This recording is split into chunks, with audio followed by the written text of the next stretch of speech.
Hello, you're listening to Storytelling Saga, the podcast that shares stories. I'm your host, Allie, and this week I'm discussing the critically acclaimed Apple TV Plus series, Ted Lasso, developed by Jason Sudeikis, Bill Lawrence, Brendan Hunt, and Joe Kelly.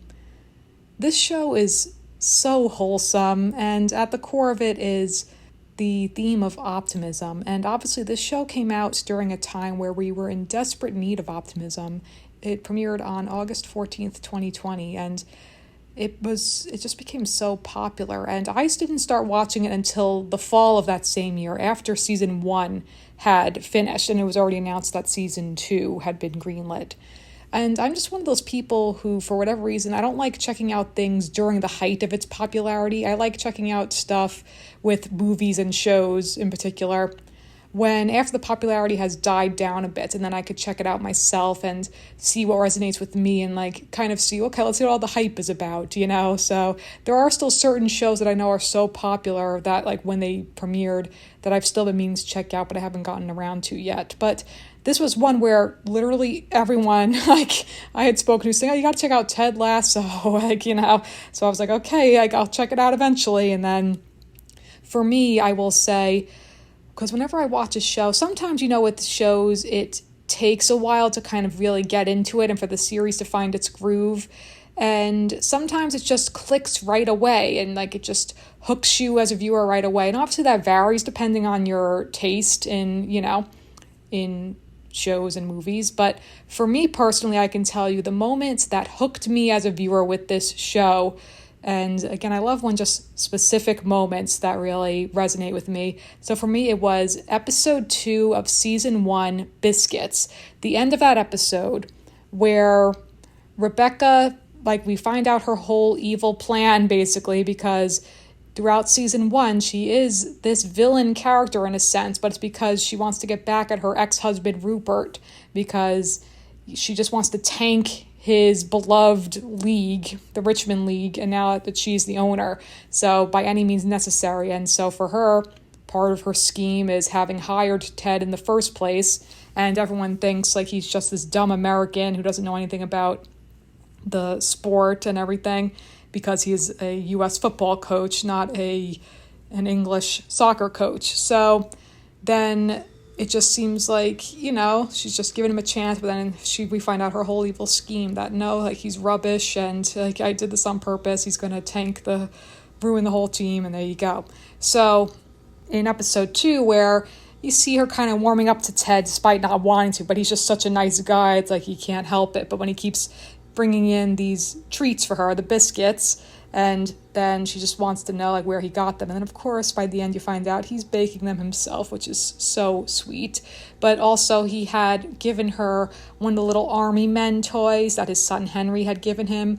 And so the moment that grabbed me as a viewer specifically was at the end of that episode when she's watching the news and something about Rupert or something about the team, and then she just takes the little army man and then just chucks it over her shoulder and drinks her wine. And I was like, oh, okay, I'm invested. I want to see what's going to happen with this series, with this character in particular, because Rebecca certainly is one of my favorite characters, played by Hannah Waddingham. She's won an Emmy for that role as Rebecca, and she's just such an endearing, compelling character where her vulnerability and trying to basically get out of the shadow of her, this failed marriage of her shitty ex-husband, really, who always disarms her throughout the series, where we find out, he's with that younger woman, and then later when it turns out they're going to be having a child, and she always wanted to have a child. So it's her basically redeeming herself and rebuilding beyond that, because then of course by the end of season 1, when she confesses to Ted that I've been trying to sabotage you all along, and then she says all of that and just, can you ever forgive me? And he says, I can. Because Ted, being this embodiment of human empathy, which is so beautiful and again so needed in the world, because Ted Lasso, the character, originated from these NBC sports commercials where the whole joke was that he's just this fish out of water American having no clue about, the UK and soccer and stuff. And a lot of those jokes in those commercials were then used in the pilot of this series. And that's so hilarious. So, like, there's just so much in this show in terms of the themes that really, in particular, resonate with me. And also the simplicity of the message of believe. Believe in yourself and believe in what you may not realize you're capable of. Believe in others. Believe in the goodness of people. And sometimes it seems so cliche, but it's something that we need to be reminded of like you're capable of more than you know. And also with Ted, how he is guiding all of these players and this team, and what he has said that it's important for, like, he's doing his best to show them that they have to be their best versions of themselves on and off the field. So again, it's not about winning or losing. It's about, did I try my best?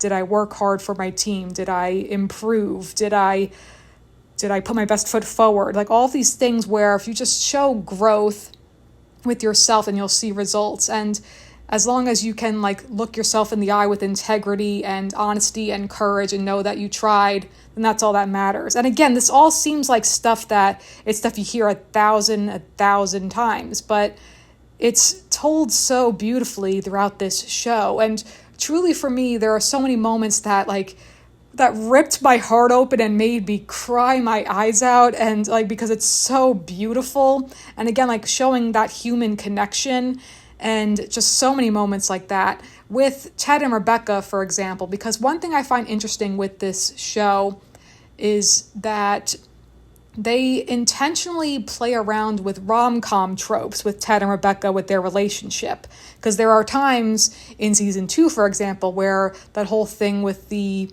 dating apps, the dating app, and then you think, oh, maybe Rebecca's secret man that she's been texting is Ted, but then of course it turns out to be Sam.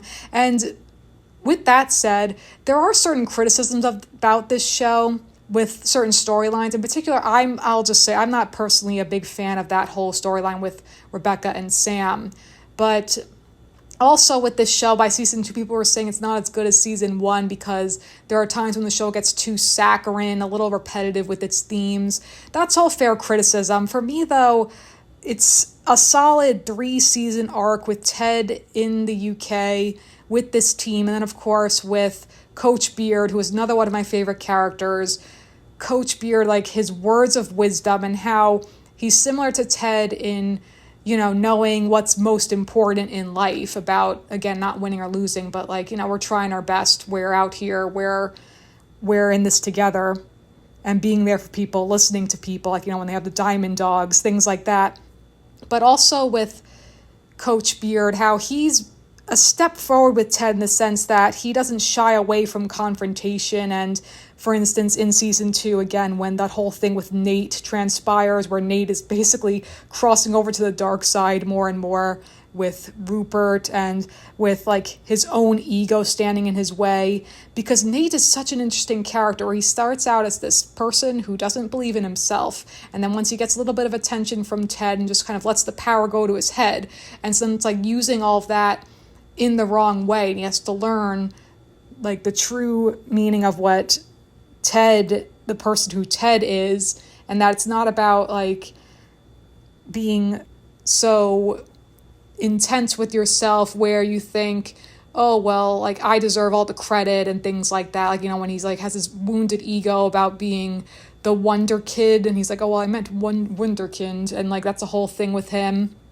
So his arc is really interesting. And then, just things in season 1 when he does that whole listing things, it's well, he wants people to listen to him and hear his ideas. And then he does that whole thing of basically insulting the whole team, but then it gets the fire, the passion in them to win the game. So there's all these interesting things. But again, going back to Ted and Rebecca and those rom-com tropes, because then jumping to season 3, by the end, where it seems even in the final episode where it seems maybe they had hooked up, but then of course that's not the case. But I love that they danced around it here and there. It's oh, maybe this will be a thing. Maybe they'll hook up. Maybe, they'll fall in love. But I love that they just teased it intentionally for the audience, but never actually went there. Because it's more so about the purity of this friendship, that through knowing each other, Rebecca became a stronger person, as did Ted. So that's really beautiful. They both helped each other throughout their journeys, because Ted's whole thing, which we see also in the first episode, that he is separated from his wife and like he's just, giving her space and having to find himself on his own, standing on his own 2 feet all the way in this new country now. And then also seeing him grappling with his own mental health, when we see him having panic attacks and everything, and then being skeptical about going through, like, trying therapy. And so the things this show touches on, like with mental health, it's so, like, the way, like, seeing those panic attacks more than once with Ted, like, it's chilling, but it's also so real and feels so compelling. And then, of course, Ted with his son and him just wanting to be there for his son. But then we learn that Ted, sadly, is still going through the trauma, more or less, like having not accepted fully, entirely, that when we learn in season 2 as well that he had lost his father tragically to suicide. And that whole speech he gives in parallel with Rebecca's speech in the episode with Rebecca's father's funeral, when she says that whole speech about her father having had an affair, and then it was on the same day for them, a Friday the 13th, many years ago, and then that's when Ted's father had taken his own life. So for him, it's Ted grappling with that anger, in a sense, of he gave up on life, like, and you should never give up. So he's just still coping with that. It's taken him a long time to come to terms with that.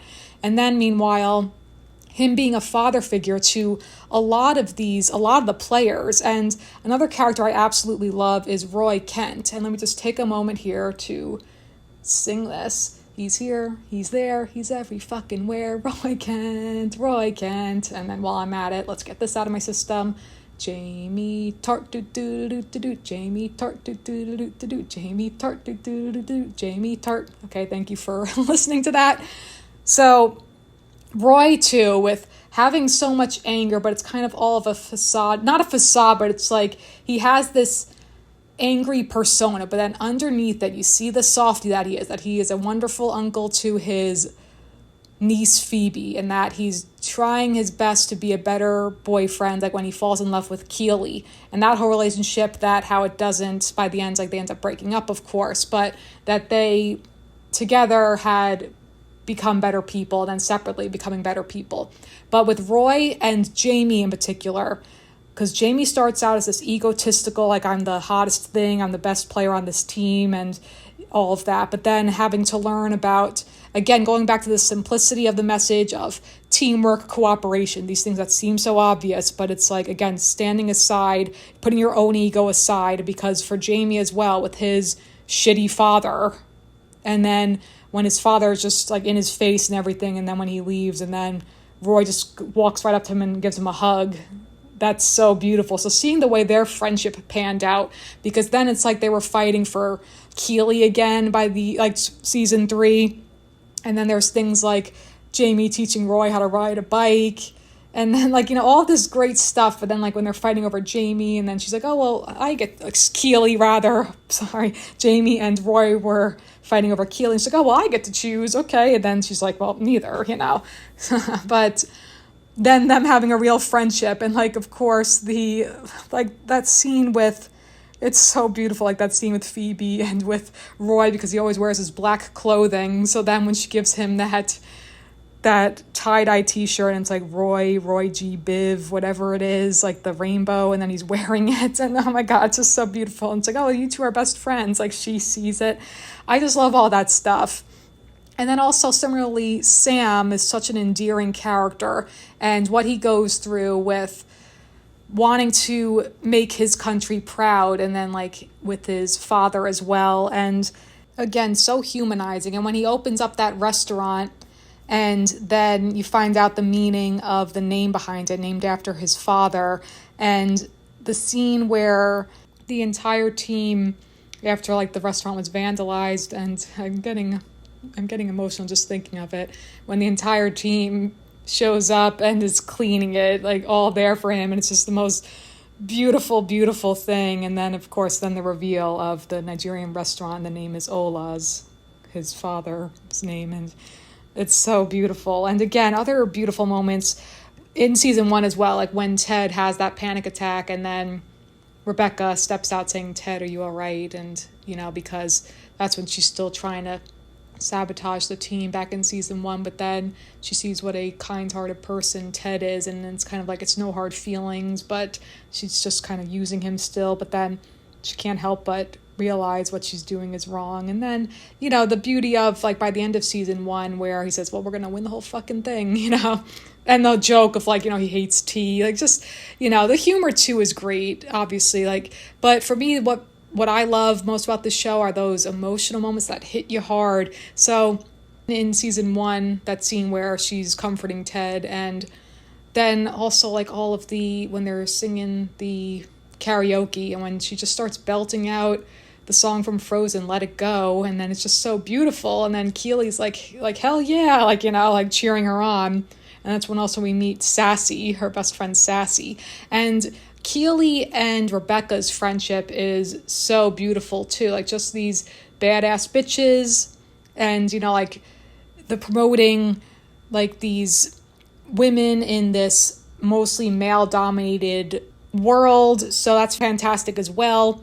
And then like by the end of the series, when we see all those vignettes of the possibility of an all-female league and like things like that, just like all these, it's just one little vignette. And then of course Rebecca, when she runs into that man she had that great night with, even though they hadn't even slept together, she didn't even know his name or anything, but she just really connected with him on an emotional level, because her whole thing was wanting to have a family. And then of course he has a little girl, so it's so beautiful, that pilot, so that's really sweet. And it's such a wonderful show, just seeing like the growth of these characters with Rebecca in particular, because then there's also in season 1 especially, like there's all of this tension with Rebecca and Leslie, for instance, and because like she's like resenting him with with all the stuff with Rupert, Leslie Higgins, but he's just such a great character too, because again, like he's one of those characters who then you find out all of these secret fun things about him, like he was, I think it was like cello, I forget now, but like that's how he met his wife, and like just all this interesting stuff with him. So he's a wonderful character. I love the Christmas episode, that just reminds me of that, because like when they just invite more and more of the team, and like it's just very wholesome, very sweet. And like when Ted had written all that stuff to Rebecca, like, hey boss, and then like she reciprocated to Ted, so it's just very cute. It's like, hey Ted, it's very cute, like in the snow or whatever she did, I forget that, and I think with presents or something in that Christmas episode, because that episode is just kind of like a standalone, but it's very cute. And more with the team, of course, there's also Danny, because Danny Rojas, because football is life. And he too is such an optimistic character, but it's more so like with Ted, it comes from a place of still having this tragedy that he lived with throughout his whole life, of his father committing suicide. And so then like him understanding that you don't know what someone's going through, like if someone is rude, for example, that it's not about, it's like just understand that maybe they're going through a rough day, or like it's not about, like don't take it to heart, basically. With Danny then, with his just like optimism and like it's almost like blind optimism, just excited to be there, like like just very sweet. So he's just so fantastic too. You gotta love Danny, like all of the team, the Richmond's team, and just the interactions with all of the teams too. Then of course there's Colin, who then becomes not Colin of course is the one who then it turns out he was like in the closet, and then like when he comes out, and it's just like very sweet, and then he just says like, this is enough having the team for me, like right now, just the team knowing. And then of course when we later find out that Trent Crimm, independent, Trent Crimm, he's fantastic too, later finding out that he's gay as well. And throughout season, like, because first in season 1 he's just like when he's getting to know Ted and then saying I'm rooting for Ted Lasso, and then by the end throughout season 3 when he writes that book, The Ted Lasso Way, and then Ted says like, it's great, I've just changed it to like, wouldn't make it Ted Lasso, it wasn't about me, it was never about me. And so then he changes it to The Richmond Way, and again, so endearing and so beautiful. But also Isaac, he's a great character as well, because he becomes the new captain after, of course, Roy retires. And then he goes through that whole thing of like, trying the commentating, but it doesn't work out. And then again, with rom-com tropes of him like running to the team, it's like, this is what I want this, like, to be another coach with the team.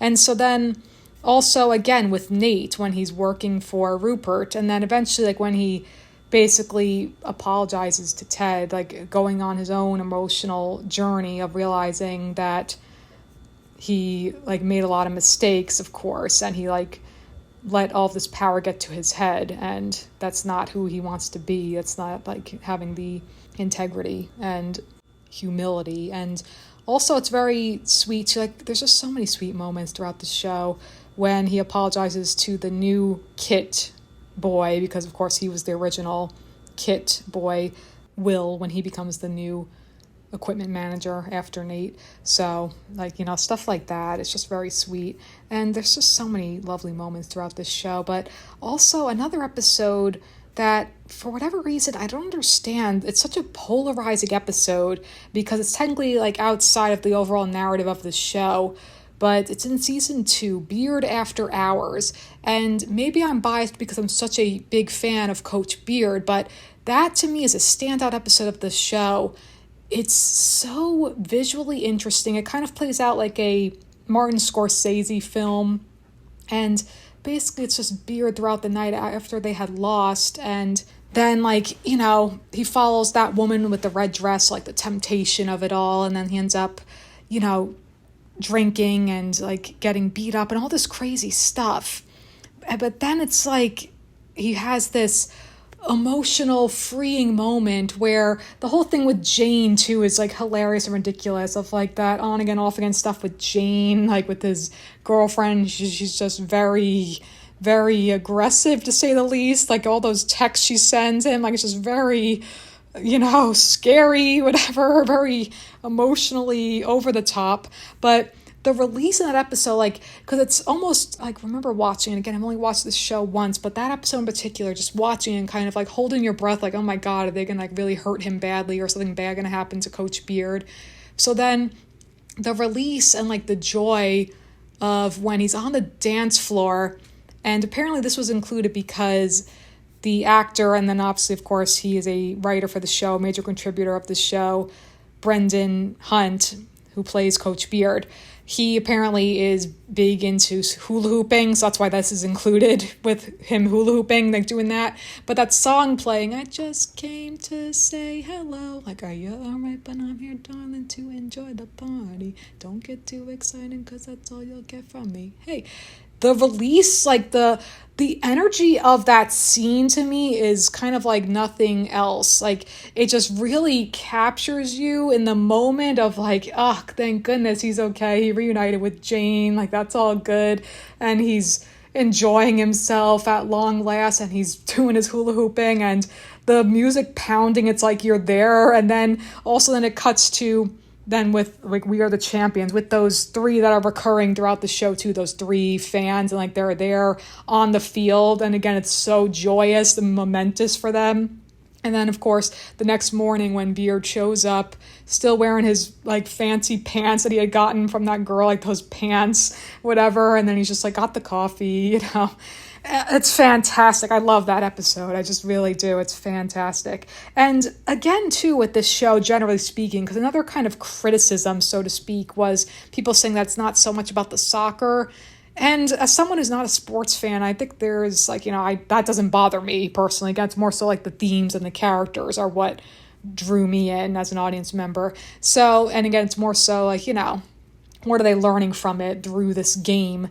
So it's just lovely. And then like by the end when they won the whole thing, but they came in second, so it was close. And then like the lovely callback to the first episode when the kid takes like an Ussie, like, a selfie, but an Ussie.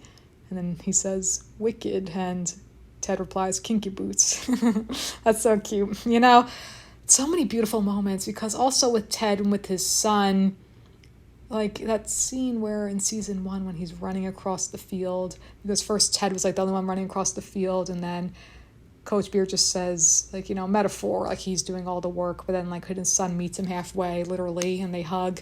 And in season 3 when his son had come to visit again, and that scene with Hey Jude, another moment that really makes me tear up, because the meaning behind that song, he had written it for Julius, John Lennon's son. And so then when Coach Beard is talking to Henry, saying, you know what this song is about? It's about, like, you know, his son and telling him he's going to be okay. Like, I'm looking out for you. And that's when Ted was on the phone trying to find out about Michelle, his ex-wife's new boyfriend and stuff. And then, like, realizing, you know, just be there for your son. That's all that matters. And so, like, just beautiful stuff like that. So, like, yeah, those three fans. Then, of course, May, a wonderful recurring character, like by the ends too, like when they all get a piece of the team, and like May is so great, like just such a warm character. But then, like, you know, at the tavern and stuff at the pub, so great. There's so many great moments with this show. There's also that character Barbara, who then when Keely like had started her own firm, I think her name is Barbara, like the random, I think her name's Barbara, let me check. Yeah, it is. So she's just kind of like, even her, where she just seems like this no frills person of just like by the books, like doing what she has to do. And then you find out all that stuff about like buys herself a snow globe whenever she leaves a job. So then Keely had gotten one for her, but then she's like, no, I'm going to give this to you back because I'm decided to stay. And it's just very sweet, you know, or whatever. And then like you find out then she has, like, she's into the sport, like when there's violence, and she's like, woo, like clapping, like when like there's blood or something, like just silly things that are ridiculous. So there's just so much in this show. It's just me kind of like touching on things that are jumping out at me as I'm recalling all this, but also like overall, like the themes of prioritizing mental health and believing yourself. And of course, the symbolism of believe, of the, you know, poster that Ted puts up, and then when, of course, Nate destroys it just in his fit of rage. And then, of course, by season 3, when we see like the tape of him having hidden there and like he had fallen, just like, again, you know, making a fool of himself basically, but again, like needing to find this humility for himself again. And then, like, again, another beautiful moment where everyone from the team has a piece of the Believe poster and is putting it there, and they tape it back together, and it's so sweet. Because also with Coach Beard, when he just, you know, he's less forgiving of Nate at first, but then when he says the whole monologue about, we find out more about Coach Beard, where it turns out he had been in prison, and then he owes his life to Ted for giving him a second chance, and so he gives Nate a second chance, and Nate apologizes to Ted, and that's very sweet as well. And, you know, Coach Beard is just such an amazing character, because it's just, I don't know, gosh, like, these people just feel so real. It's like you want to just, like, sit there and have a talk with Ted Lasso and with Coach Beard and, like, you know, the Diamond Dogs, and talk about your feelings and talk about, like, you're having a rough day and, like, you need someone to hear you and listen to you. And that's all, it's all just very beautiful.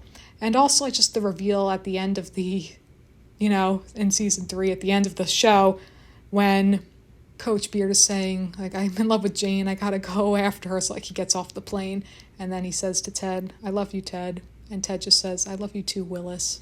It's just so simple. The reveal of his first name. I love stuff like that. I love just also, like, silly things, like in season 1 when he says, how does an owl say who, or something, I forget. Like, what do the British owls say? And, like, you don't find out until season 2 the answer to that joke. And he says, whom, oh, it was worth the wait, something like that. Like, just silly things. And it's just such a lovely show. This show is so special, and I'm glad they got to tell the full story they wanted to tell. Who knows if there will possibly be spin-offs, but it's just very, very endearing show, very sweet, and I just love these characters, and I'm glad, like, they all had great character arcs to follow, and it just was such a wonderful show. So the simplicity of Believe, you can never go wrong with that, and it's so true. So again, Believe. And with that, that's going to conclude this week's episode of Storytelling Saga. Be sure to check out storytellingsaga.com for all places to listen and where to follow on social media. And as always, feel free to send me any questions, comments, or writing prompts by emailing me at storytellingsaga@gmail.com. Next episode, I'm so excited to say that I'll be interviewing composer and musician Pat Irwin. He composed the music for Rocco's Modern Life, so that's going to be a lot of fun to chat with him. Until then, thank you for listening, and remember, write what you love.